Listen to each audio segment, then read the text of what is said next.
31st March 2026. That was the deadline set by Indian Union Home Minister Amit Shah to eradicate Naxalism from the face of the country. मैं सबसे पहले एक बात इस सदन में जिम्मेदारी के साथ बताना चाहता हूं। 21 मार्च 2026 को इस देश से नक्सलवाद समाप्त। As the deadline approached, the intensity and number of Naxal cadres surrendering increased. The numbers reached a whopping 3,000 surrenders. A total of 5,000 cadres were neutralized through surrender, arrests, and encounters. A month past the deadline, we speak to Shubhranshu Choudhary, who has worked in Naxal areas as a peace activist and journalist and also served as a BBC correspondent for well over 2 decades.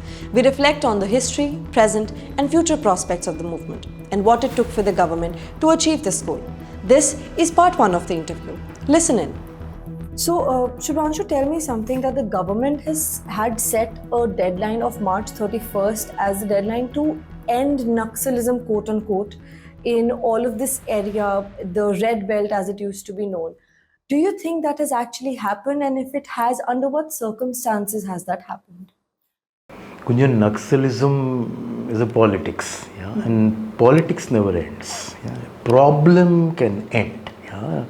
In every society, there will be left-wing extremists, there will be right-wing extremists, but when an idea attracts a lot of people join them, then it becomes a problem. And 31st March, has this problem ended? Yes, it has. And government has been hugely successful in what they are claiming, and we must congratulate them. But how it has happened, that's a longer story. As you know, this was more than 60-year-old problem. Means if you look at history, it is much older. There are many names: Naxalism, Maoism. Government of India calls it left-wing extremism. And as you know, left-wing extremism started in this country long back. The politics also started left, right, center. Everything started around 100 years, and we had tinges of extremism in every politics. We used to call them Garam Dal, Naram Dal. That was in Congress. Hot-headed people and softer people. So what has ended is people with guns killing mostly security forces to achieve a political goal, to change the government. That movement has definitely finished. So, with that finishing, is it the end of the armed conflict that the government was at with the Naxals, or is it the end of the political ideology altogether? And what does it look like on ground? See, again, political ideology never finishes, but yes, the conflict is over, and we are talking about, and this conflict has changed its geography from time to time. If you take Naxalism, it started in 1967 in a village called Naxalbari in West Bengal, and that's where the name Naxalism comes. If you look at left-wing extremism, like Maoists or Naxalists, they said Bhagat Singh was also our predecessor. No, will Bhagat Singh agree to that? I don't know. But before independence, the Communist Party, which is now a democratic party, Communist Party of India, they started a war against Nizam, who ruled the Hyderabad state, and which ended in 1952. So we have seen ends of these problems in 52. We have seen it in, again, 72. It started in 67 in Bengal, and by 72 it was over. Again, we are seeing an end in 2026. But to your question, does it, has it solved its problems for which it started? Then why will it come back again and again and again? So that is a wider question which we should look at. No is the answer. And it is different in different geographies.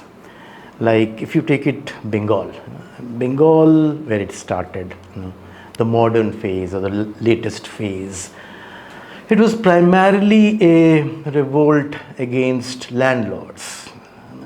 Same was which Bihar where it moved to. Same was in Andhra Pradesh where it moved to. And as we talked, by 72 it was over. So what we are talking today, the end of Naxalism or Maoism in central India, it started in 1980 and it has a peculiar story that when in 1972 they got finished and they got scattered all over. It was a national movement at that time also, though it was not spread as we call today Red Corridor, Pashupati to Tirupati, from Nepal to Andhra, not that much, but still the leaders came from Kashmir, came from Kerala, of course Bengal and all over, Tamil Nadu. So in 1977, they met for a review meeting. That what went wrong? Because what these leaders were saying, what happened before was revolt. There was not very clear line. These are scientific people, like Maoism. Mao said, unlike Marx, Marx said, the workers of the world unite. Mao said, there is no industrial revolution here in Asia. This is a peasant society. So the farmers will come from the villages and surround the cities. So that is Maoism. It's the same thing, change of government they are looking for with guns, but little strategic changes. So in 77, when they met, that way we thought in 67 we have a line, in 67 we have a science of what we are doing, and here we are, not even 10 years, all is over. So what went wrong? So they came up with a document which they called rear area document. Now why I am telling this story? Because this story is the story of what ended just now. So rear area means Mao said, when there are very scientific people.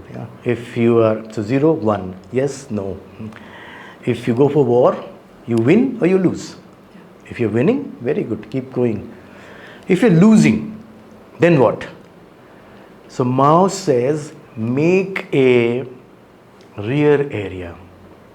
When you are losing, keep a flimsy opposition and remove most of your cadre to the rear area. And when opposition thinks that, oh, the war is over, then attack when they are resting. So the mistake we did is we kept fighting and we got finished because we never created a rear area. So the first thing which we are going to do now is create a rear area. And that Dandakaranya forest, where this fight was going on for last 45 years. So it was happening in 77, they took 3 years and they sent 50 people, 7 batches of 7 people from 7 sides of Dandakaranya forest. This was a huge forest, around 100,000 square kilometer, now in 6 Indian states. At that time it was 4. And the idea was to create this place to hide. Like the people, those who came in, now most of them have died. I had met the first guy. His name was Kosa. Of course, his name was not Kosa. They all have double name or more than double name. So Kosa came in 1980 in the first batch. And what he showed me, at that time there were no phones. So there were written instructions. Tribals here do not have political consciousness. Revolution will not happen here. We need to develop this area as a place to hide. When there is need, so you need to know this place so well that at all those not exact words, that at the middle of the night you can go from one place to another, blah blah. And the main work was to keep the people happy. Like you came to Dandakaranya forest, like I go to your house without your permission, and I'll be there. So I should make sure that I help you. So 80 to 90, they didn't talk any politics. They worked like NGOs. Oh, what is the problem of tribals? The forest people are harassing them. So they started beating the forest people. Forest people started retreating, and people felt, wow, this is the independence, because for a tribal, unlike city people, they get almost everything from forest, and a forest guard stops them.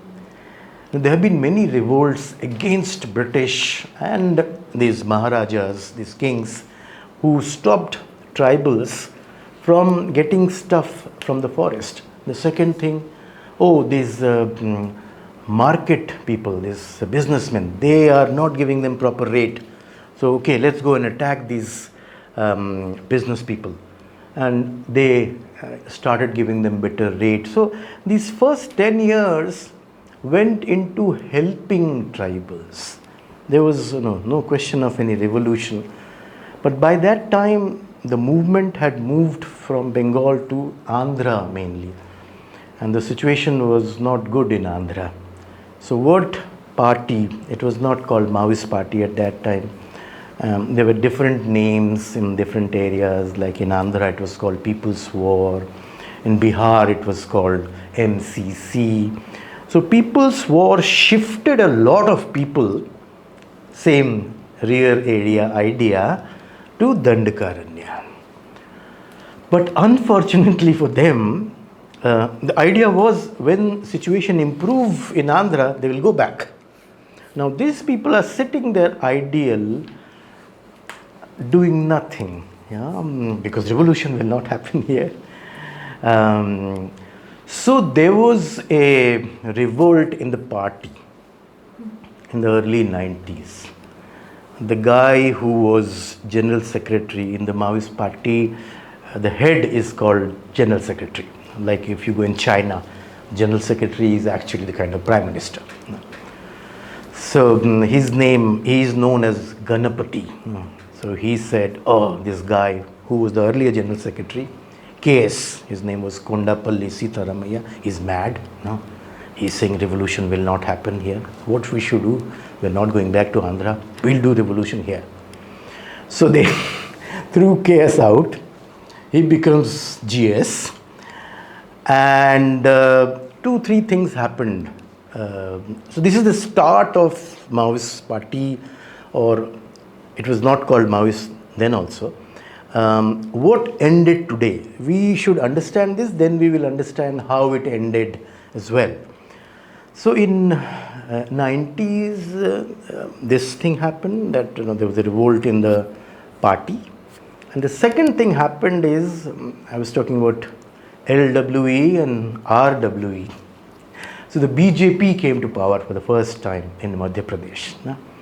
Congress was trying to handle this problem softly. Mrs. Gandhi was Prime Minister when they came in. They tried to do something called Bastar Development Plan. Then Mrs. Gandhi was dead. Then Punjab was a bigger problem. Nobody looked at it. So it was, almost nothing was happening. And they were not killing many people anyway. They were just, some people left. But it was not a political movement yet. But BJP took a very firm stand that we will have to finish this. And they started something called Jan Jagran Abhiyan. And it was basically a police movement. It was led by Congress and CPI, the Communist Party of India, who is a democratic party. And they started harassing those people who had helped Maoist in the last 10 years. If you go home, they will arrest you. The tribals, this area, the Dandakaranya forest is all tribals, the majority tribals, a big majority tribals. And the difference between tribals and mainstream people is, what I understand is, we are I people For us, me, my family, this is most important. Then comes state, nation.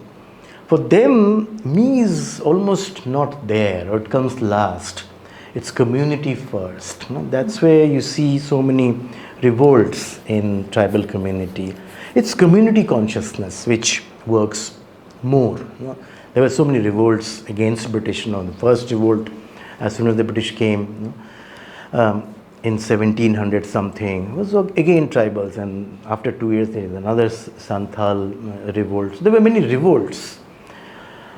So the collective consciousness of the tribals said, oh, you are not able to go home because police is harassing. And these people are saying, join us. And it looks they are good people. They have helped us so much in last 10 years. They've raised the rate of tendu leaf, which is the main earning proposition for tribals. They have helped our women. There were lots of sexual harassment by government officials. They have helped us against forest people. So this is the start of the Maoist movement in what now called Chhattisgarh. At that time there was no Chhattisgarh. So unlike Andhra, unlike Bengal, unlike Bihar, where it was an organic movement. There are two ways, push and pull. When you get attracted, pulled by some ideology, and that movement grows. Here it was mostly push. And we saw the later year, there's more people joined because of government atrocities, human rights violations. So 90 it starts, and again government tried something bigger, this Jan Jagran Abhiyan, which they did in 90, which helped it start. They did in 2005, which they called Salva Judum, which was a local name for same Peace March, Jan Jagran Abhiyan. It was again led by a CPI man or ex-CPI man called Mahendra Karma. He was now in Congress. But this time it was more violent, and first one was nothing in comparison to what happened in 2019 and what happened in 2005. It was so big that it was not possible to be a fence sitter. You'll have to go this side or that side. And majority of tribals chose to be with the Maoists. And the Maoist party grew many-fold. So these two programs of government went miserably bad. 1990 was a failure. It started the Maoist movement. 2005 was a bigger failure, which made, I wrote a book based on a guy. His name was not Vasu. This was called, let's call him Vasu. Vasu once told me, we called ourselves People's War. That was the name of the party, but there were no people. Thanks to Salva Judum, people joined us.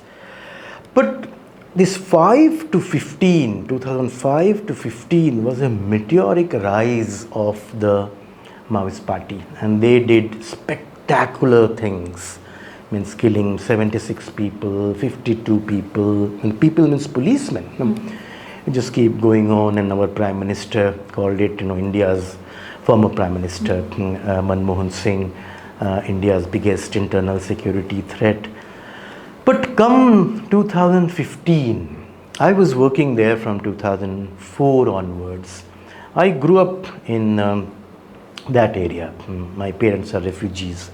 They came from East Pakistan, which is now Bangladesh. So I studied in a tribal school. It was a Gond tribal area. There was only one school at that time. So some of my classmates became Maoists. So I kept in touch and talking to them.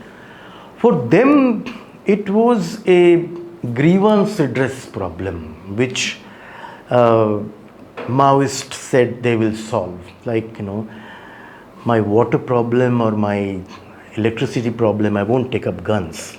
Yes. But if any community, all your problems are never solved, then what do? You are pushed to the wall. Right. So there could have also been another alternative, and I'm curious as to why did that not come up, or why was that not? So basically, picking up arms was one way of resisting against not getting the basic amenities from a country that you're a part of, right? You had so many grievances that you need redressed. But since they were not being addressed by the government, the Maoist party started taking those issues up, right? They started taking them up with arms. Why not take them up politically? Would that not have been a better way to deal with any of these problems? And now that it has come to an end, now that the armed resistance has come to an end, do you see a political future for these communities, for these groups that have fought against these grievances for the longest of time, for decades on the go? That's a very, very good question. But Maoists, to be fair to them, they never said, Ki, we are here for tribal welfare, we are here for your grievances. They were clear that, see, our politics is change of government. Lal Killa mein Lal Chanda, red flag on red fort. So, if something changes on the top, everything changes at the bottom as well. Your A, B, C problem also gets solved. We are not here to solve your A or B or C. So, it's the same path. You are looking up to here, we are looking up to there. So, join us, we fight together. And women, when Maoists said, okay, we will do revolution here, but there were no landlords. It's a forest area. No? You have 3 sons, you need 3 acres of land, you cut that much forest. I have 6 sons, I cut 6 acres of land. So it was not a problem. So they went to women, and in every society, though from outside it looks the tribal society, girls are more free and they have more rights, but they were very repressed if you look at from their angle. They said, oh, if you come with us, we will create an equal world. See, in our party, boys and girls, they are fighting together, and we live equal. So it was 50% Maoists, 50% girls in the Maoist party, and we called it 1 plus 99 problem. So one were these Maoists, one were these educated and people who wanted to change the world for better world. But 99, they have some grudges, like Hidma. Everybody knows he is the biggest terrorist and whatnot. He was the biggest fighter. I once spent a week with him, and I kept asking him, as journalists will ask, what is this China? What is Maoist? What is... He said, why are you asking me these questions? I'm not a Maoist. I'm not a communist. I said, what are you saying? You are in this forest with so many guns around you. You are yourself, killing so many policemen. He said, see, we are fighting for our forest.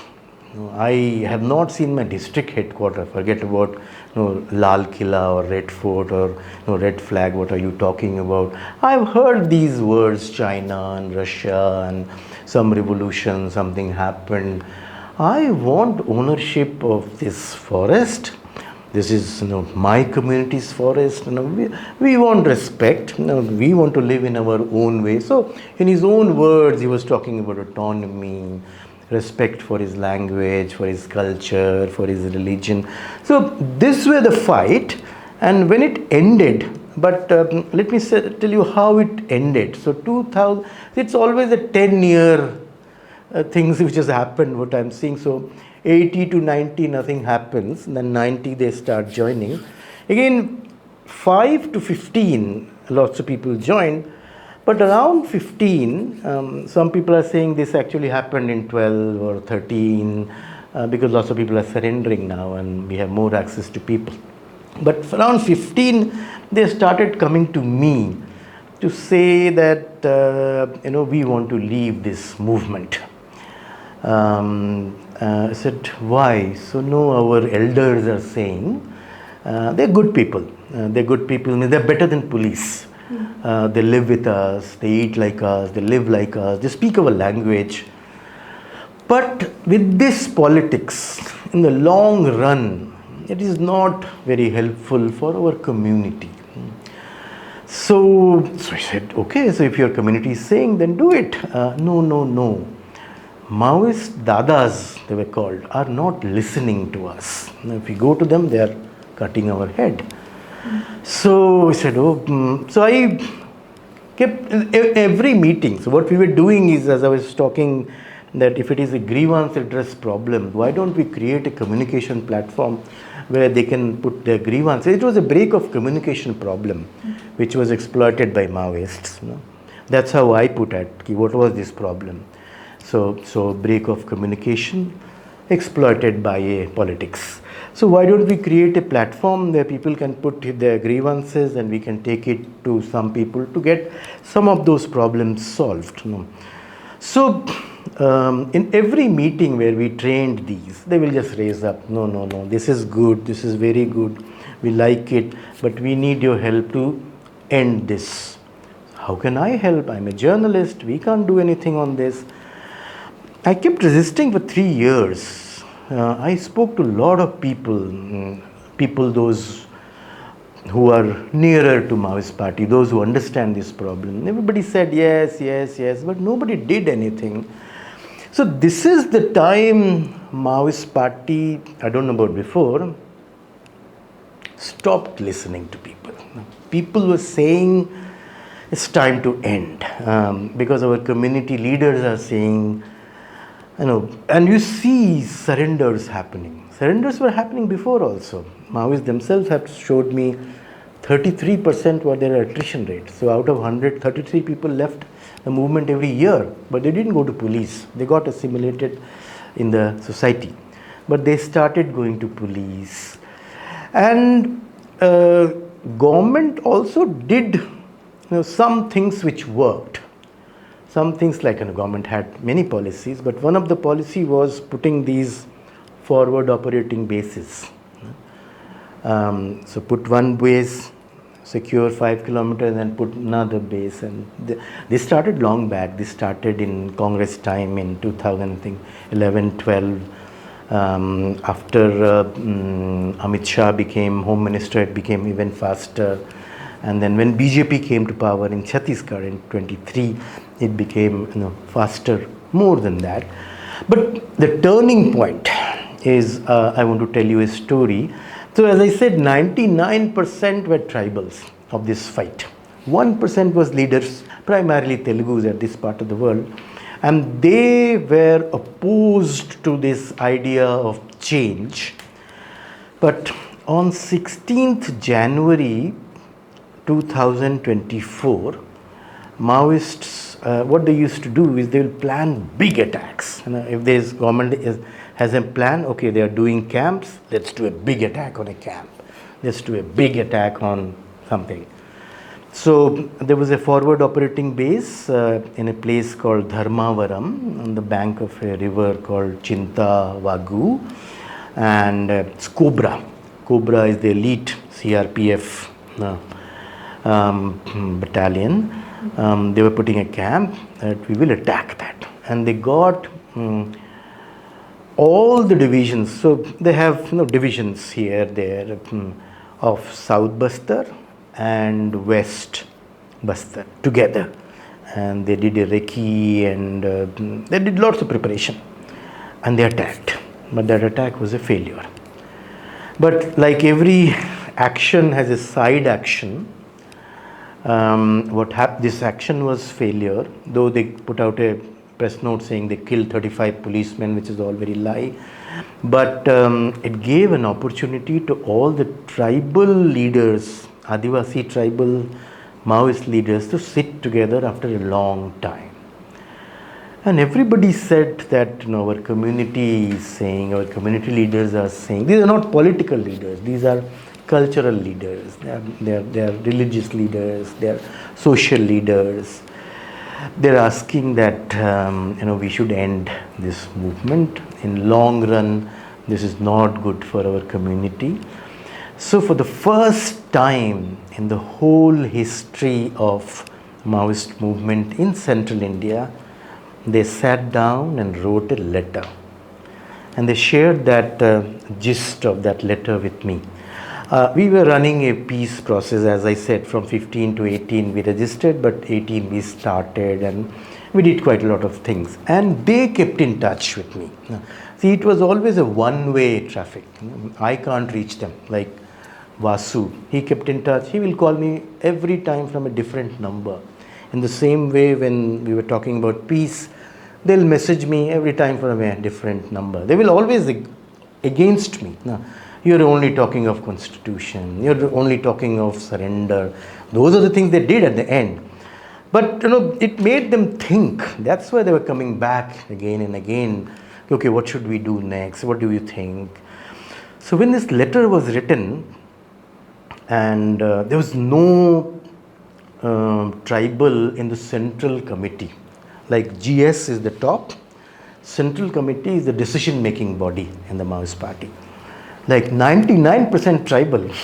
And what you're fighting for, Maoists call it New Democratic Revolution. Like Government of India calls it LWE, and look at the democracy. 50% girls, not a single girl there. No. 99% tribals, I'm talking of Chhattisgarh, not a single tribal there. So this letter goes to CC, Central Committee, and it gets rejected. That no. So they had written that because of these camps, it is becoming very difficult to contact people. It is becoming very difficult for people to help us. See, this movement, this attack was a failure because people could not join. When 30, 40 Maoists, there would be 300, 400 people.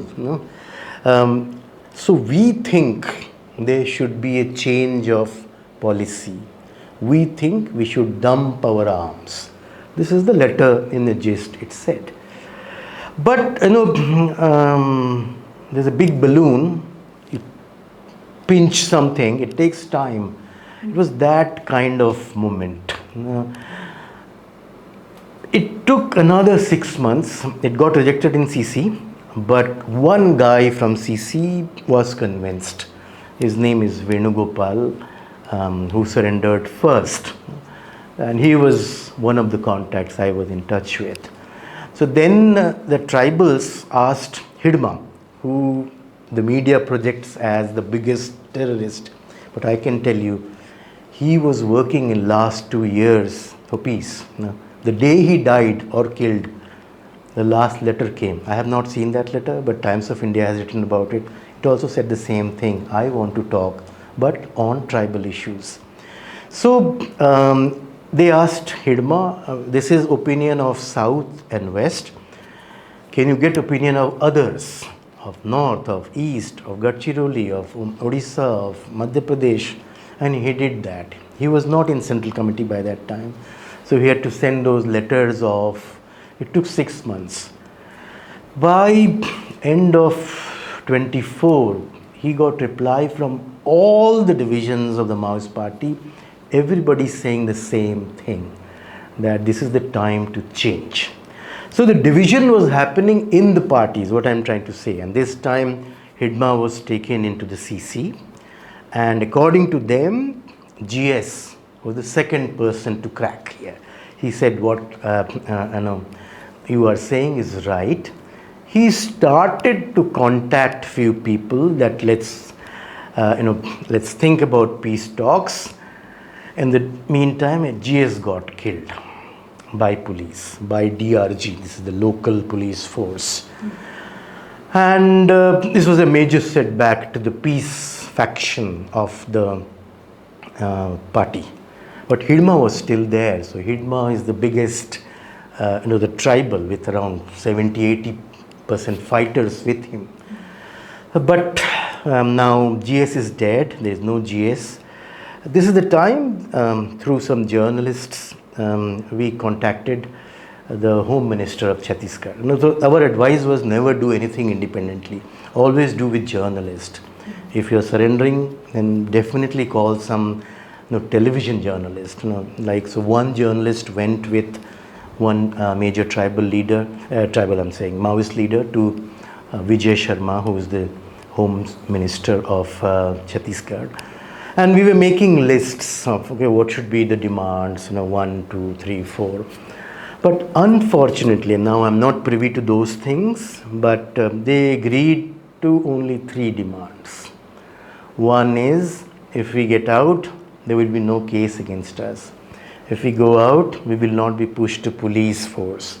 And third, there was a front of Maoists called Mulwasi Bachao Manch that will be made legal. So when this tribal, I'm saying tribal again and again, Maoist leader Rupesh, his name is not Rupesh, when he came back and said that I have agreed to these 3 points, Hidma became very angry. He said, I'm fighting for my community, I'm fighting for this forest, I'm fighting for, my autonomy, and you have agreed to these 3 things. I'm not fighting for myself. I die or I don't go to jail. These are not my demands. This was the crack when, say, 20% people went with Venugopal and Rupesh, those who agreed to these 3 things, and 70% people went with the non-peace faction of the Maoist party. But what I'm trying to say is, what it looks from outside, that this was a military victory. Yes, of course it's a military victory. Like I recently went to Abujamar on 31st March, just to see how things are changing, if at all it is changing.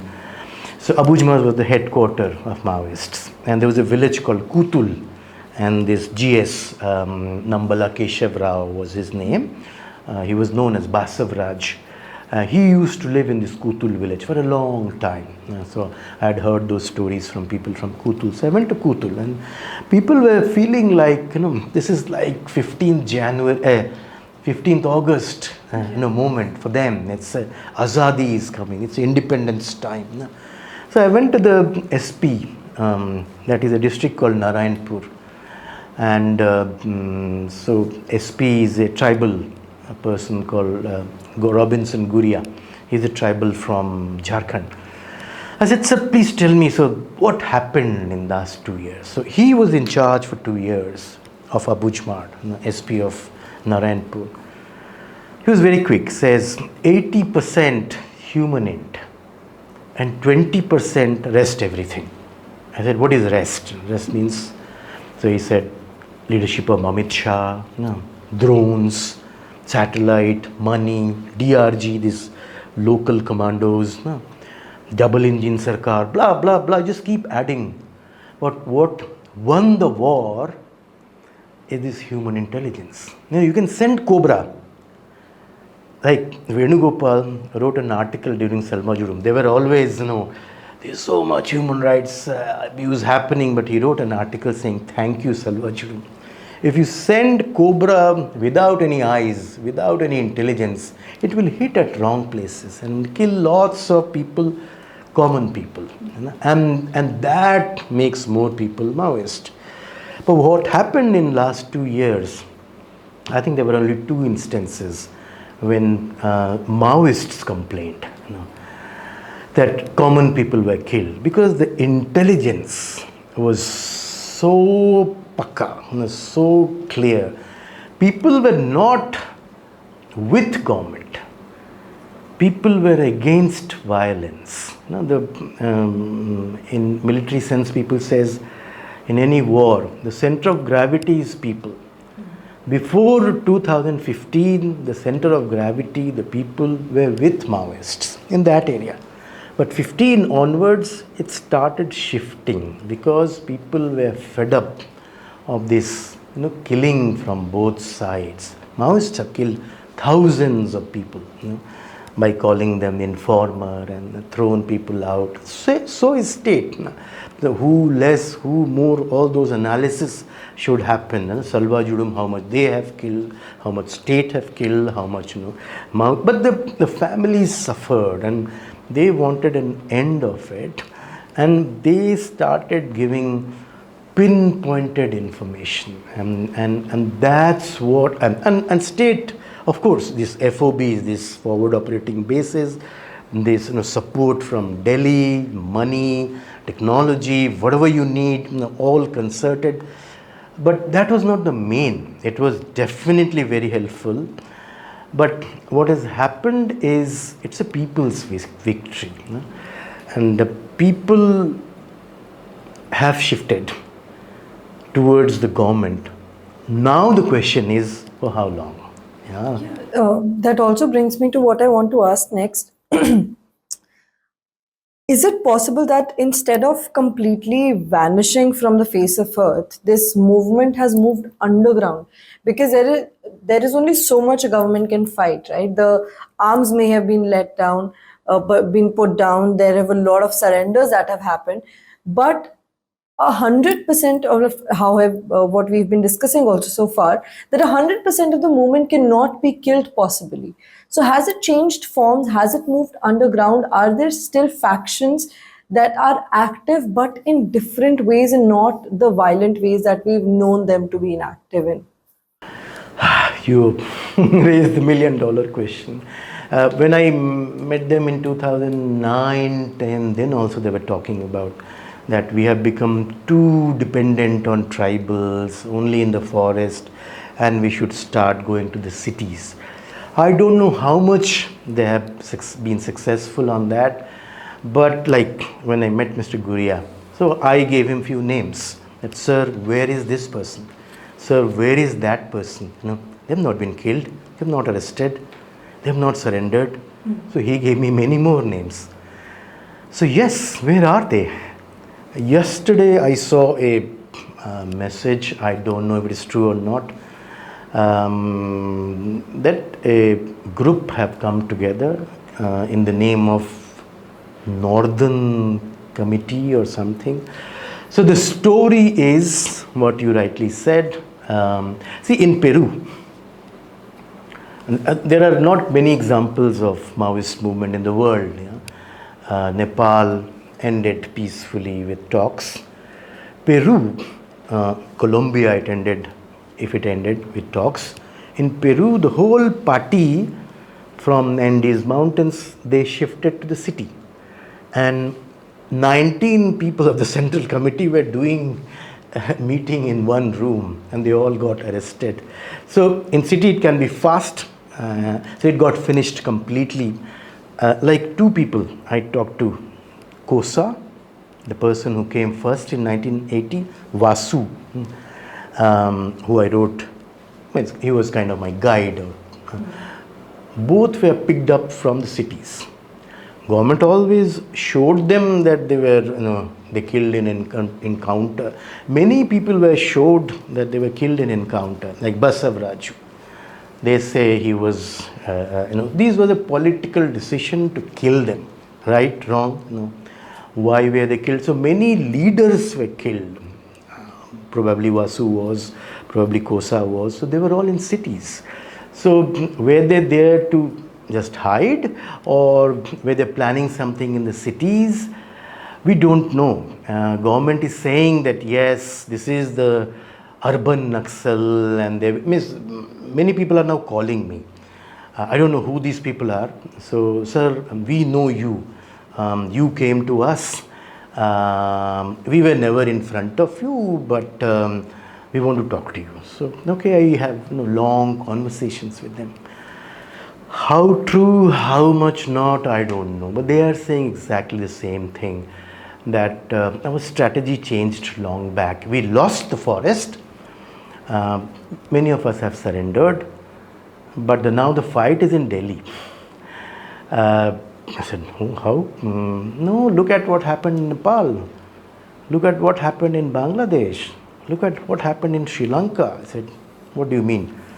He said, see, Salwa Judum was planned in 1997. It took 7-8 years. We were waiting for a spark. The government was waiting for a spark. This Moolwasi Bachao Manch, we planned long back. Something happened in Silgate. It took a long time. So we will create the ground and wait for that spark when and if that happen, to seize the moment, to capture power. Is it a fairy tale? Is it a story? It has anything to do with truth? I don't know. But that's what these people are saying. So I myself know people, those who have disappeared in thin air. Where are they? So are they really planning something, or are they just hiding, or they don't have any power? I don't know. But that's what all these surrendered people, some of them are saying. That was part 1 of our interview with Mr. Shubhranshu Choudhary. Stay tuned for part 2 and subscribe to our YouTube channel. But it didn't work. So what they had planned in 2000, it took 25 years. But this was done for what these people in Kutul were saying. We have two major fear now. This is 15th August movement, but what we need is 26th January. What we need is the Constitution.